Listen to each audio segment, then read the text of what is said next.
అవకాశం ఏదైనా సవాలు ఎదుర్కొన్నప్పుడు ఆ సవాల్ని అవకాశంగా మార్చుకోగలిగినటువంటి వాడే నిజమైన నాయకుడు అని చెప్పి మన పెద్దలు చెప్తారు. ఇక్కడ మోహన్ రంగా గారు వారి జీవితంలో అడుగడుగునా వారికి ఎదురైనటువంటి సమస్య ఏదైతే ఉందో దాన్ని అవకాశంగా మార్చుకుంటూ ఏ విధంగా ఆ అవకాశాన్ని మాధ్యమంగా వినియోగించుకుని పేదలకి సేవ చేయాలి అనేటువంటి అంశం మీద దృష్టి పెడుతూ వారు అంచెంచెలుగా ఒక నాయకుడిగా ఎదగడం జరిగింది.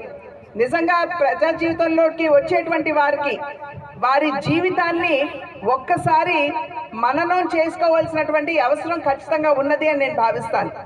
ఎందుకంటే ఎప్పుడైతే మనం వారి జీవిత ప్రస్థానం గురించి చదువుతామో మనకు అనేక అంశాలు మనం తెలుసుకునేటువంటి అవకాశం ఉంటుంది.